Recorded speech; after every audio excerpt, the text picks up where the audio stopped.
Halo pemirsa YouTube, jumpa lagi dengan saya di Tarot Aja. Kali ini saya akan bacakan beberapa pertanyaan dari pemirsa YouTube.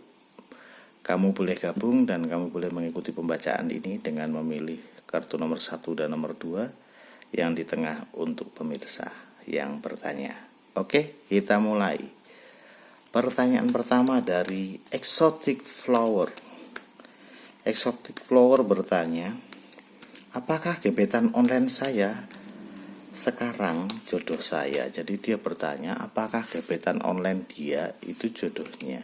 Jadi kamu pemirsa yang punya gebetan online, kamu bisa ikut dalam pembacaan ini dengan memilih kartu nomor 1 dan nomor 2. Jadi pemirsa yang di rumah silahkan pilih kartu nomor 1 atau pilih kartu nomor 2. Ini untuk Exotic Flower. Oke, kita lihat apakah gebetan online saya sekarang jodoh saya. Eksotik, lihat. Deng deng. Di sini kartu yang keluar adalah Ace of Cup, Ace of Sword. Ace of Sword itu atau as pedang. Itu kalau pertanyaan iya dan tidak atau jodoh saya apa bukan, ini jawabannya cenderung ke arah iya. Dia jodohmu, tetapi ini baru kenal. Di sini terbaca ini baru permulaan, ini baru awal. Jadi tantangannya gimana perkenalan yang sudah kamu jalin lewat media online itu bisa kamu follow up atau bisa kamu tindak lanjuti semakin bagus dan semakin meyakinkan antara kamu dan dia dan hubungannya semakin sehat. Nah, ketika itu semua terjadi, nanti ada pertemuan, ada apa, ini bisa jadi jodohmu. Jadi kuncinya tetap di kamu. Jadi kalau kamu punya banyak gebetan online, ya kamu harus seleksi dengan sekian orang yang deketin kamu. Tapi kalau setelah kamu seleksi, kamu baru bisa nanti mana yang serius dan mana yang enggak. Kecenderungannya emang kamu lebih ke arah mudah mendapatkan jodoh secara online. Gitu ya, eksotik. Kita lanjut ke pertanyaan pemirsa. Apakah gebetan online saya sekarang jodoh saya? Kita lihat pemirsa, kamu kalau punya gebetan dan milih kartu yang satu, aku akan lihat. Iya, kalau ngomongin jodoh iya, cuman kamu harus berhati-hati dengan ini karena mungkin enak ya kalau udah ngomongin komunikasi, ngomongin interaksimu dengan dia mungkin terasa enak. Tetapi hubungan ini nanti cenderung menyisakan rasa sakit, rasa kecewa. Jadi aku lebih melihat kamu punya potensi bagus dalam arti kamu emang lebih mudah menemukan jodoh lewat online. Lebih ke sana, bukan orang ini atau itu, tapi lebih ke sana. Tetapi kadang kamu berhadapan dengan banyak orang yang di online itu kadang malah membuat hatimu sakit, buat kamu kecewa, mengkhianatimu. Jadi jadikan itu salah satu jalan saja, tetapi hati-hati jangan terlena karena tidak hanya ketemu di dunia nyata, di dunia online juga bisa menyakitkan. Jadi kamu harus lebih selektif, kamu harus lebih berhati-hati, kamu harus lebih cerdas ketika kamu menjalin hubungan secara online. Gitu. Kita lihat pemirsa kedua. Apakah gebetan online saya sekarang jodoh saya? Deng deng deng deng deng. Jawabannya tidak.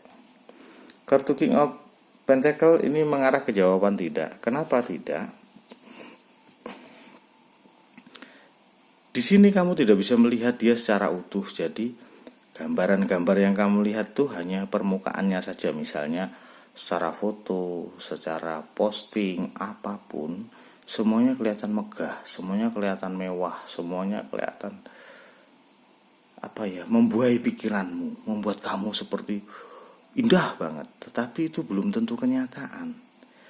Jadi saranku, jangan mudah kamu terlena oleh hal-hal yang berbentuk visual. Dia kelihatan tampan, tapi kenyataannya belum tentu. Atau dia kelihatan mapan, tapi belum tentu juga. Karena media sosial atau media online itu mudah sekali untuk membangun citra di sana. Orang pasti akan menampilkan foto terbaik di sana. Kecenderungannya akan ke sana.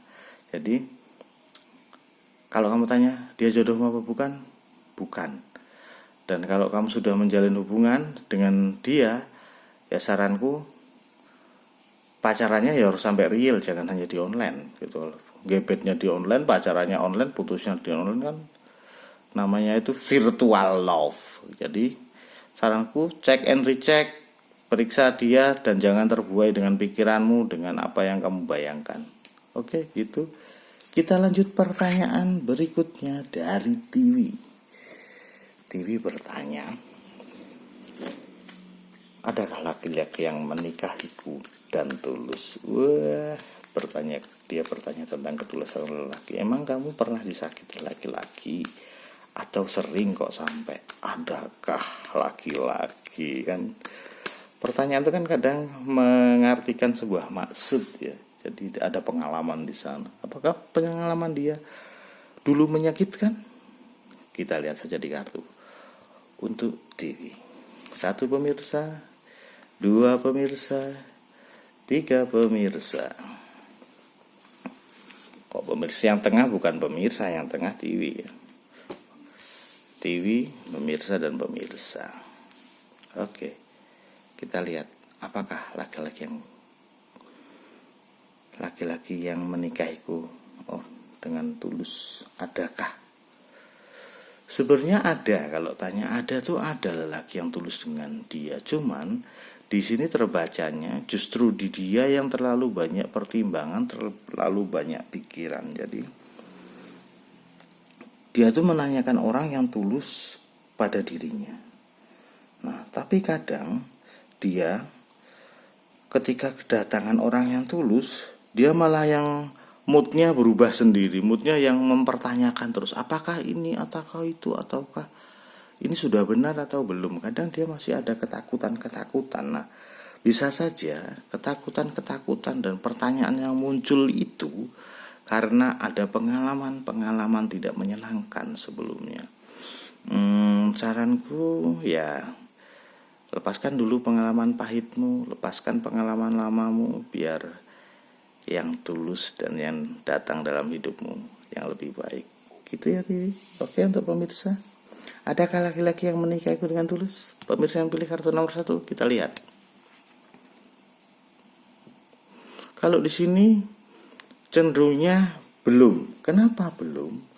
Aku melihat kamu banyak bertemu dengan orang, banyak pertemuan dengan orang, sehingga kamu sendiri belum bisa menemukan yang tulus. Jadi sarannya, coba misalnya kamu ketemu cowok ada 5 dan dia semua gebetin kamu atau deketin kamu.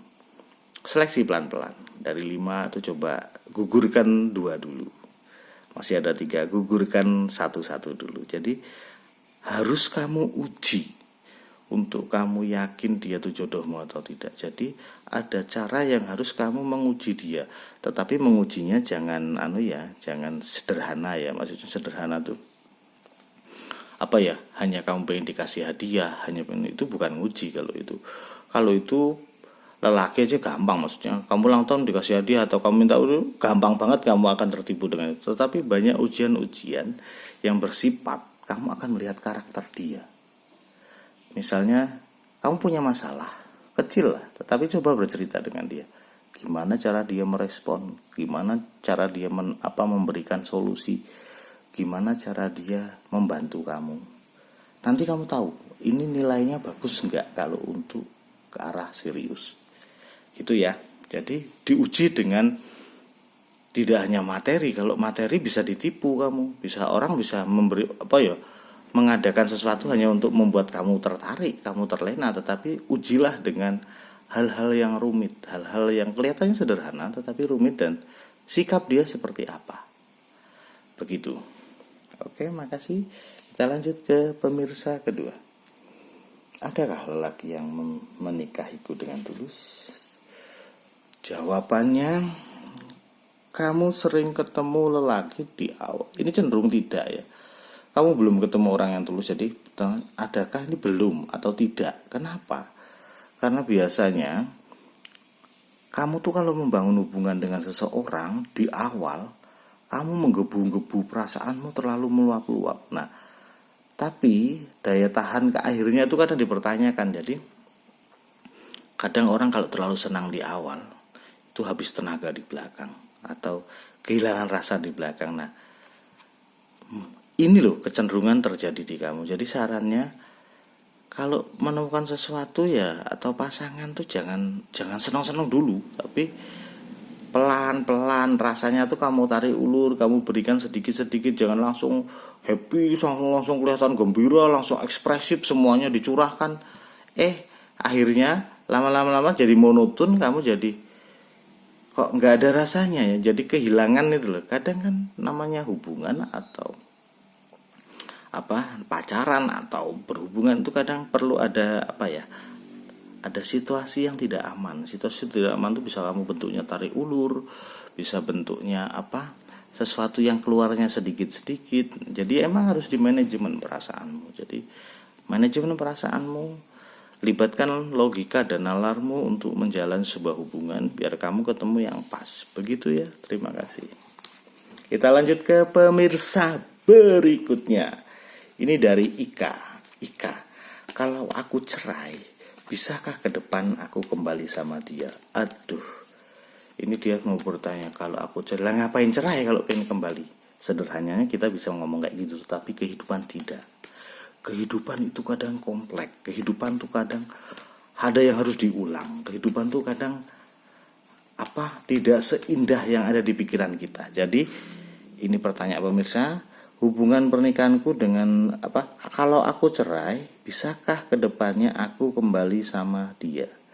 Hubungan pernikahanku di ambang perceraian. Oke, jadi dia ini sedang mengalami masa sulit dalam hubungan pernikahannya. Jadi wajar dia bertanya. Sebenarnya belum pengen cerai, tetapi kok ada kondisi yang kayaknya sudah mau cerai, dan dia sebenarnya masih berharap dengan pasangannya bisa kembali nggak sih nanti. Oke, kita lihat kondisinya seperti apa. Satu untuk pemirsa, satu untuk Ika, dan satu lagi untuk pemirsa. Oke, kalau aku cerai, bisakah kedepannya aku kembali lagi sama dia? Oke, untuk kamu pemirsa yang kamu sedang dalam kondisi sulit dalam pernikahan, ada ambang cerai di sana, entah faktornya keluarga, faktornya finansial, atau faktor apapun, yang ada masa sulit dalam pernikahanmu, dan kamu masih bertanya, apakah masih bisa nanti kembali? Oke, kita lihat ya, pemirsa bisa pilih nomor 1 atau pilih yang nomor 2. Aku mau bacakan Ika yang di atas. Oke Ika, kita lihat. Kalau aku cerai, bisakah ke depan aku kembali sama dia? Deng. Jawabannya tidak. Kartu ini menjawab cenderung tidak. Kenapa sih tidak? Karena aku melihat di kartu ini terlalu banyak luka, terlalu banyak kecewa yang sudah dia alami dengan kamu. Sebenarnya dia berusaha untuk menahan itu semua. Jadi sarannya, ya kalau kamu nanti cerai, ya kamu harus move on, kamu harus mencari yang baru. Karena dia sudah susah untuk kembali lagi kepadamu. Tetap optimis, ini hidup. Jadi mungkin kamu untuk menemukan kebahagiaannya harus melewati nikah dengan dia. Dan semoga di pernikahan berikutnya kamu akan lebih bahagia. Begitu ya Ika. Kita lihat untuk pemirsa pertama atau pemirsa 1. Kalau aku cerai, bisa ke depannya aku kembali sama dia? Jawabannya tidak. Karena tekad dia sudah bulat, dia emang sudah pengen meninggalkan kamu. Jadi sekuat apapun kamu mempertahankannya, tetap pilihannya dia pergi. Jadi sudah, kalau emang harus berpisah, ya terima saja. Itu sebagai perjalanan hidupmu yang harus kamu terima, dan optimis untuk ke depan bisa dapat yang lebih bagus. Begitu ya. Kita lihat untuk pemirsa kedua. Kalau aku cerai, bisakah kedepannya aku kembali sama dia? Kita lihat. Nah, kartu ini juga menggambarkan jawaban tidak. Jadi dari tiga kartu ini jawaban semua tidak. Walaupun usahamu udah banyak, walaupun kamu berusaha untuk menjaga ini semua, cuman rasa sakit dia, itu sudah menumpuk. Jadi ini sudah klimaks untuk dia. Jadi susah untuk kembali. Cuman kartu ini juga menyarankan kalau seandainya nanti ada keputusan sebuah perceraian, ya kamu harus menerima itu dengan legowo, dengan ikhlas, dan amatilah orang di sekitarmu. Sebenarnya ada orang yang di sekitarmu yang itu cocok untuk kamu. Jadi sarannya jangan berlama-lama menyesali yang masa lalu, tetapi cepat bangkit dan untuk melihat masa depanmu dan respon orang-orang yang ada di sekitarmu atau dekat dengan kamu, karena kemungkinan dia adalah jodohmu. Begitu pembacaan kali ini. Oke pemirsa dan teman-teman YouTube, untuk perkembangan channel ini aku minta di subscribe, like, dan komen serta share ya. Dan kamu bisa bertanya untuk free reading seperti ini di DM Instagram di Tarot aja atau di komen di YouTube saya. Tetapi kalau kamu untuk butuh pembacaan personal atau pembacaan secara pribadi, kamu bisa menghubungi nanti kontak WA saya di sana atau lewat DM. Nanti kita bisa di sana untuk konsultasi secara pribadi atau personal. Tapi ada syarat dan ketentuan yang harus dipenuhi untuk konsultasi secara pribadi. Gitu dulu, oke? Apapun masalahmu, ditarot aja. Oke, see you.